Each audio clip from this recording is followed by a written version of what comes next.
Sallallahu ala Muhammad sallallahu alaihi wasallam.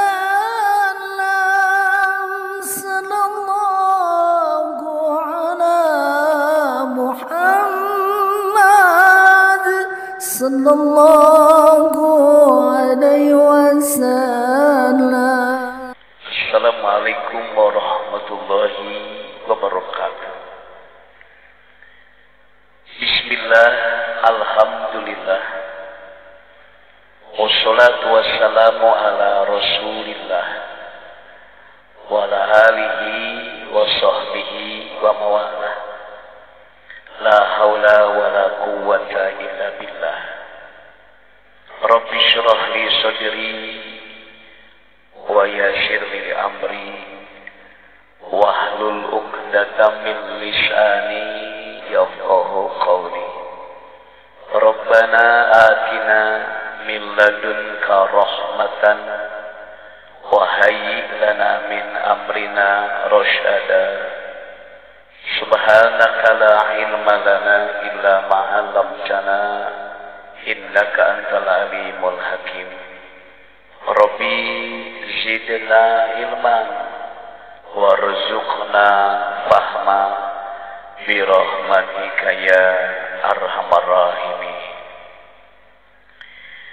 Syukur alhamdulillah, di kesempatan siang ba'da Jumat ini di Masjid Baitur Ridwan Kota Bogor, kembali Allah memberi kekuatan iman dan Islam sehingga kita mampu dan bisa bersua, bersilaturahim dalam program Kasibat, kajian singkat ba'da Jumat. Mudah-mudahan kita beroleh berkah dan ridho Allah Subhanahu wa ta'ala. Salawat salam dicurah, dilimpahkan untuk Nabi Muhammad sallallahu alaihi wasallam, kepada keluarganya, sahabatnya dan juga umatnya termasuk kita hingga akhir zaman. Bapak Ibu jemaah, warga dari Masjid Baitur Ridwan yang dirahmati oleh Allah Subhanahu wa ta'ala, di kesempatan Kasibat ini, kajian singkat ba'da Jumat, insyaallah sedikit banyak kita akan bicara tentang hakikat dan tujuan ibadah. Ternyata hakikat ibadah itu adalah penghambaan diri kepada Allah Subhanahu wa ta'ala dengan melakukan seluruh perintah-perintah Allah dan menjauhkan segala apa yang dilarang Allah oleh Allah dengan penuh ketawaduan. Itu adalah hakikat ibadah. Jadi makna arti ibadah itu sendiri bahwa penghambaan secara langsung kepada Allah Subhanahu wa ta'ala, lahir dan batin, hanya tertuju kepada Allah. Itu adalah ibadah. Dan tidak akanlah pernah Allah menciptakan yang namanya manusia kecuali emang untuk ibadah.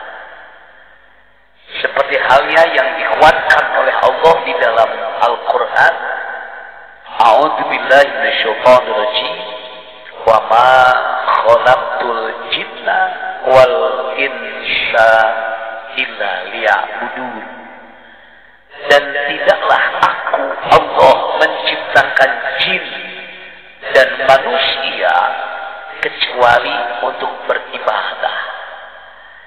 Inilah dia dalil penguatan akan ibadah itu sendiri. Bahkan para alim ulama menyebutkan ibadah itu adalah satu di antara rasa syukur seorang hamba kepada Allah, yang mana Allah telah memberikan begitu banyak karunia, begitu banyak kenikmatan. Bahkan saking banyaknya kenikmatan Allah itu, seorang pun di antara manusia tidak akan sanggup dan bisa untuk menghitung nikmat tersebut.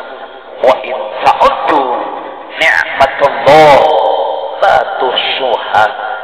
Jikalau kau hendak menghitung nikmat karunia yang Allah berikan kepada kalian, la tuhsuha, niscaya kalian tidak akan sanggup dan bisa untuk menghitungnya.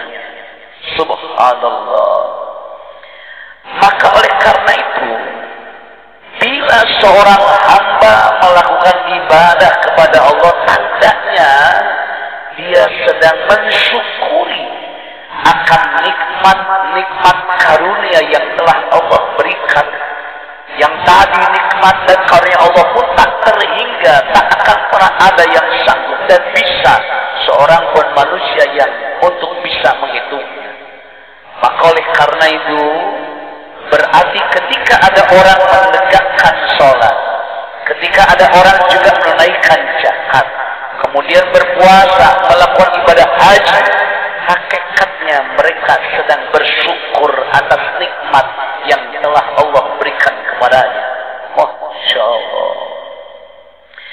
Dan dalam beribadah itu sendiri, para alim ulama membagi dengan dua bagian. Pertama, ada ibadah mahdhah, ibadah yang langsung diatur oleh Allah dan juga Rasulnya. Yang kedua, ada ibadah ghairu mahdhah, ibadah yang di dalamnya adalah merupakan fatwa para alim ulama dan lain sebagainya.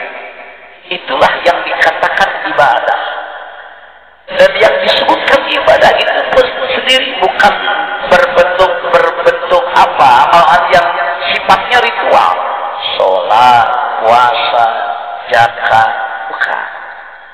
Tapi segala sesuatu hal yang ditujukan hanya karena Allah dan untuk Allah, itu juga termasuk ibadah. Inilah hakikat yang dikatakan dengan ibadah.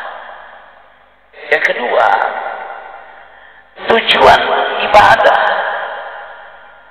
Tiada lain tujuan ibadah itu hanyalah mengagungkan Allah, membesarkan Allah, mengesahkan Allah Subhanahu wa ta'ala, memurnikan zat Allah Subhanahu wa ta'ala, yang dikuatkan di dalam ayat Quran, wa ma umiru illa liya'budullaha mukhlishin. Dan tidaklah diperintahkan mereka manusia melakukan ibadah kecuali untuk memurnikan agamanya, memurnikan Allah Subhanahu wa ta'ala.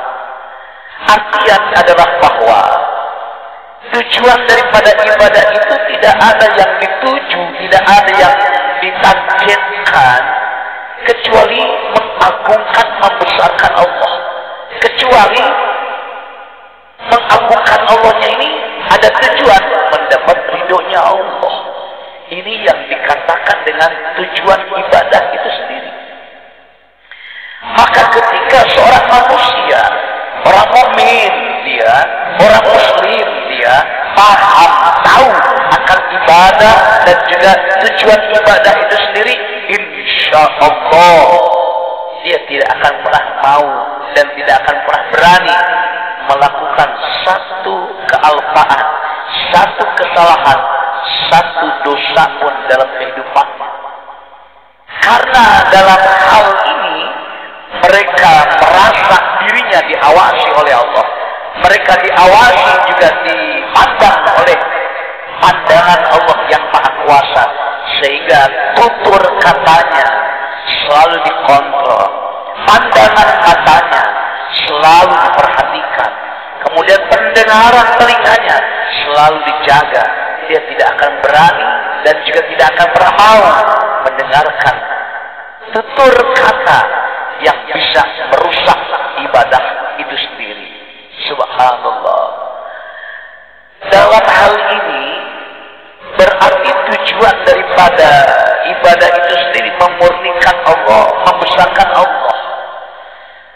Bahwa apabila orang itu melakukan satu amalan ibadah, ada yang dia tuju, ada yang dia maksud, ada yang dia harapkan selain daripada Allah, itu adalah kedurhakaan yang nyata, dan itu terkategori sebagai sifat mazmumah, sifat yang tercela, sifat yang jelek, dan sifat yang akan mengotori ibadah.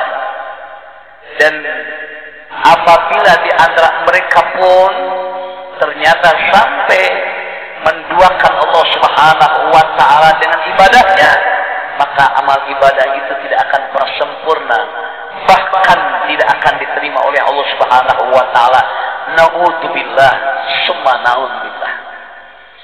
Dalam hal ini saya memetik satu riwayat, satu kisah. Dulu ada orang yang ahli ibadah.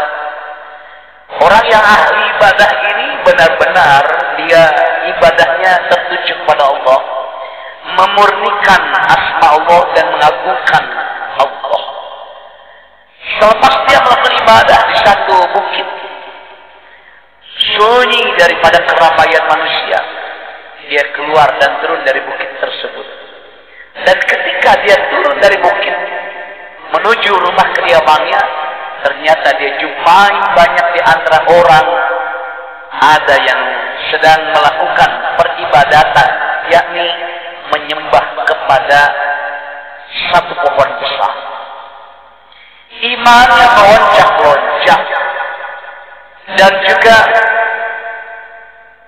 keyakinannya mulai terpanggil, ini satu kemunkaran. Tak boleh membiarkan manusia menyembah kepada pohon.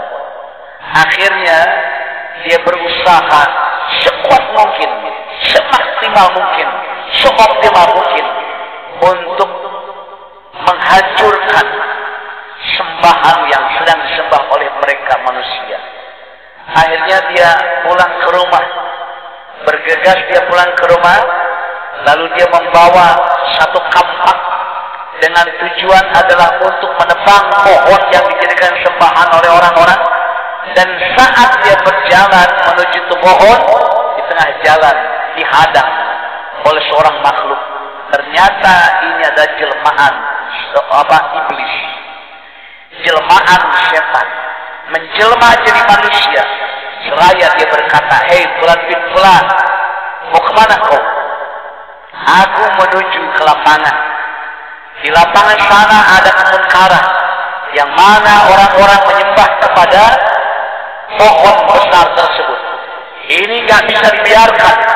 Ini harus ditebang supaya kemusyrikan sirna, supaya kemusyrikan tidak ada di muka bumi ini." Akhirnya setan ini berkata, "Kenapa akan kau tebang? Padahal mereka tidak mengganggu kau, mereka tidak mengusik kau. Kenapa sampai kau mau menebang?" Dia katakan, "Karena ini kemusyrikan. Bila terlihat, tersaksikan oleh kepala mata kita satu kemusyrikan, tidak boleh dibiarkan, harus diberantas, harus juga dihilangkan." Akhirnya berantemlah orang yang ahli ibadah ini dengan setan yang menjelma manusia. Kekuatan imannya yang telah mengabdikan diri kepada Allah Subhanahu wa ta'ala dengan ibadahnya, ternyata dia sanggup bisa mengalahkan setan yang menghadang dia untuk menebang pohon tersebut. Sehingga setan jatuh tersungkur, diinjak dadanya setan oleh orang yang ahli ibadah tersebut. Seraya berkata, "Apa yang kau halangi aku? Kau tak sanggup melawanku." Lalu si setan itu dengan tipu muslihatnya berkata, "Tunggu dulu, jangan kau bunuh aku. Jangan kau juga hilangkan, lenyapkan diriku. Kita sekarang bicara dulu mata-mata. Cukup. Aku benar-benar mengaku kalah. Akhirnya setan berkata, sekarang begini saja. Kau jangan tebak-tebak, aku jamin kau akan kuberi uang setiap harinya. Maka mulailah dia goyah. Karena setan tahu orang yang ahli ibadah ini fakir dan miskin, tak punya harta benda berlimpah, tak ada uang yang bertumpuk dan lain sebagainya. Maka ketika setan menawarkan uang setiap harinya, mulai sedikit goyah iman, mulai juga goyah hati. Seraya dia berkata, kau dusta, aku tidak akan dusta. Kan ku jamin kau setiap harinya adalah kuberikan uang. Dari mana kau bisa memberikan uang? Kau tidurlah saja dulu. Maka ketika kau tidur, maka angkatlah bantalnya. Maka di bawah bantal itu aku siapkan uang untukmu tiap harinya. Benar kau? Saya akan kulakukan hal itu semua. Akhirnya orang yang ahli ibadah ini mengurungkan untuk menebang pohon yang dijadikan sembahan oleh banyak orang. Lalu kemudian dia pulang ke rumah. Semalam itu dia tidur. Pas dia bangun di pagi harinya, dia ingat janji yang disebutkan oleh setan tadi. Dia tidak sadar itu adalah setan. Pas besok paginya dia buka bantal, ternyata emang dia benar. Sudah ada uang yang begitu banyaknya, sesuai apa yang telah dijanjikan. Maka dia merasa gembira, sukacita. Bahkan seraya hatinya pun berkata-kata, bila seperti ini aku cepat kaya raya. Coba dari dahulu. Akhirnya malam yang kedua dia tidur, besok pagi dibuka, diangkat lagi bantalnya, ada lagi uang, banyak lagi uang, diambil lagi oleh dia. Malam ketiga dia tidur lagi, besok harinya dibuka lagi, itu yang dikatakan dengan bantalnya, dia jumpai uang begitu banyaknya. Dan malam yang keempat dia tidur, besok paginya dibuka bantal, tidak ada satu lembar pun uang. Oh, Masya Allah. Mulai dia marah, mulai dia kecewa karena telah dikhianati. Ternyata di 4 harinya sudah tidak ada lagi uang. Dia bergegas diri mengambil kampak dan dia menuju ke pohon yang dijadikan sebagai sembahan oleh orang-orang banyak. Ketika dia berjalan, ternyata kembali dihadang oleh setan yang menjelma menjadi seorang manusia. Lalu dia berkata, nah ini orangnya. Kau berdusta, kau khianat. Kau jamin aku tiap hari akan didatangkan uang. Ternyata hari keempat kau tak datangkan uangnya. Awas, akan aku tebang ke pohon. Oh, Masya Allah. Terjadilah berantem yang kedua kali. Dengan mengerahkan kekuatannya, dengan mengerahkan juga kemampuannya, dia berantem dengan setan. Ternyata yang kedua kali berantemnya ini, dia dikalahkan oleh setan. Dia jatuh tersyukur. Bahkan setan menginjak dadanya seraya berkata, sekarang kau kalah. Kau tak berdaya. Kau tak sanggup mengalahkan aku, kata setan. Lalu si orang ahli yang ibadah ini bertanya, kenapa sampai kau bisa mengalahkan aku? Padahal kemarin kau kalahkan. Maka setan berkata, yang pertama kau bisa mengalahkan aku karena kau benar-benar niat karena Allah akan menebang ke pohon. Tapi ketika saat ini kau berantem denganku, kau kalah karena kau niat menebang pohon, kecewa, marah karena tidak aku beri uang di bawah bantalmu. Masya Allah. Inilah satu kisah yang menghantarkan paham buat kita akan tentang tujuan daripada ibadah itu sendiri. Maka bila ibadah kita tertuju bukan karena Allah, ibadah itu tidak akan sempurna, bahkan tidak akan diterima oleh Allah Subhanahu wa Ta'ala. Bahkan amal ibadahnya akan enteng, akan ringan, akan tergoda, akan terbujuk, akan teraih oleh setan. Maka oleh karena itu kesimpulan tiada lain, ayo kita perbanyak ibadah dengan memahami esensi hakikat ibadah itu sendiri, dan kita memahami akan tujuan hakikat ibadah itu sendiri, insya Allah saat kita melakukan ibadahnya terhindar, terjauh daripada penilaian orang lain. Kita hanya ikhlas karena Allah Subhanahu wa Ta'ala. Inilah kiranya kajian singkat Ba'da Jumat di Masjid Baitur Ridwan Kota Bogor yang dapat kami sampaikan. Atas kekurangan, kealpaan, kekhilafan dan kesalahan, kami mohonkan dibukakan pintu maaf yang seluas-luasnya, dan kebenaran hanya milik Allah Subhanahu wa Ta'ala. Jangan lupa terus saksikan, tonton, lihat videonya, video dakwah kami Masjid Baitur Ridwan di YouTube channelnya. Jangan lupa pula subscribe and like komennya dalam bantu sarana dakwah kami di Masjid Baitur Ridwan Kota Bogor. Semoga diberkahi oleh Allah Subhanahu wa Ta'ala. Billahi taufiq wal hidayah wal 'afwu minkum. Assalamualaikum warahmatullahi wabarakatuh.